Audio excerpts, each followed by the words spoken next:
Let's start with the Gator Bowl between 5 and 7 Rutgers. Yes, Rutgers is in a bowl.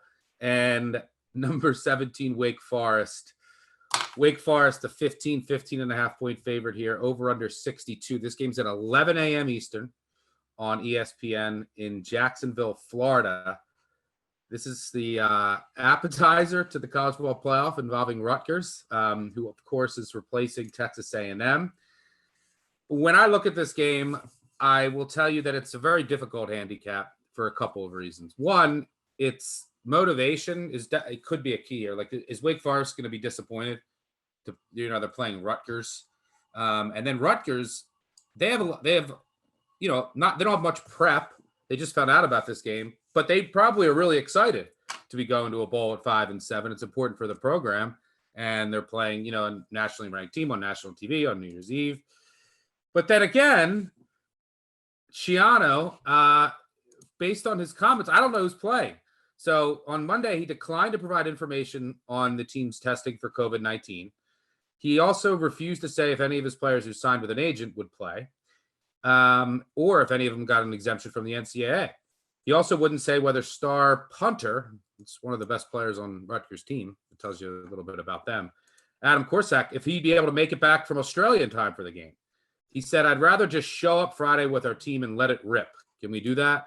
So we're not finding out any information on Rutgers. That includes their leading rusher and their leading receiver, who we have no status updates on in Pacheco and Melton. When you look at Rutgers, they were 5-1 against non-bowl teams. They were 0-6 against bowl teams with a scoring margin of 223-58. That's an average of about 37-10. They scored 13, 13, 13, 3, 0, and 16 against those bowl teams. That 16 came against Maryland's poverty defense. The offense is just dreadful. I mean, their starting quarterback had 7 touchdowns and 6 interceptions on the year. And as I mentioned, they could be without their leading rusher, who only averaged 3.9 yards per carry, and receiver. The special teams are really good, but they might not have their punter. And the defense is really good against the run. Their defensive line is really strong. They're 7th in line yards, 8th in stuff rate. But that doesn't really matter here against Wake Forest, who wants to throw. And they're a really bad passing defense. That is the weakness of this defense. They're 97th pass efficiency, 79th in sack rate, which means, Hartman has really shredded any defense this year where they're not getting endless pressure on him.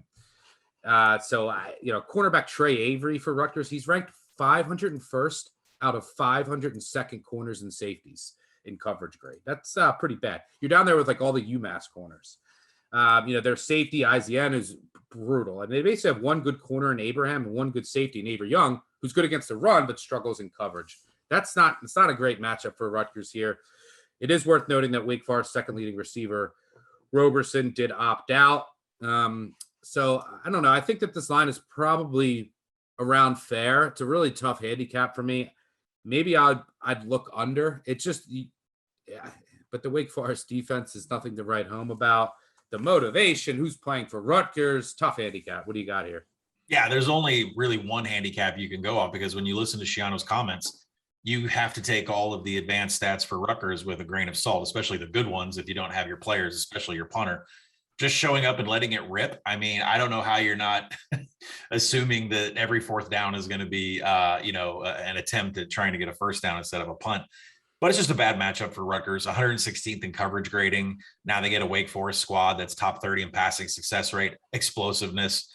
Rutgers defense, 130th, dead last in defensive pass expected points. They couldn't have handpicked a better team for Wake Forest to go up against for what it is they want to do on offense. And there just isn't much to speak. Yeah, Rutgers played Michigan tough. Mm-hmm. They lost by 7, and they got blown out by Maryland. Those two games tell you everything you need to know about Rutgers, right? Because Michigan, heavy running team. Rutgers is very good against the run. Maryland, they can't run. All they do is pass, and they got blown out. And that's similar to here. And Rutgers didn't score on either defense. Yeah, and I think it's really important when we talk about these two makeshift bowls coming up here is how much preparation, game plan did you put in and practice did you put in, and how much of that is applicable to the team you're about to play. So the Rutgers offense, they have a 57% rush rate.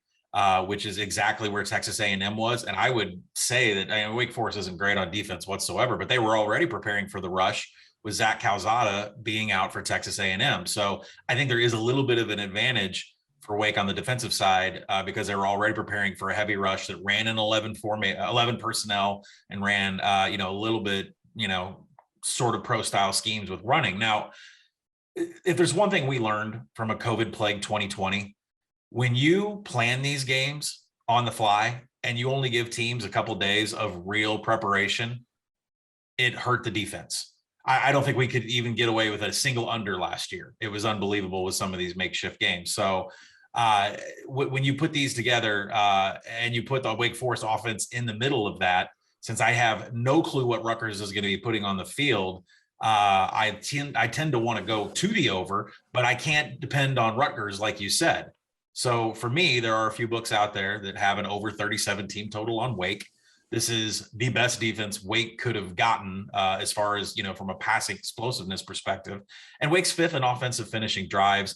I expect them to score on every single possession, whether that's 7 possessions or 14 possessions. I don't know, but team total over 37s are out there, and that's what I hit this morning.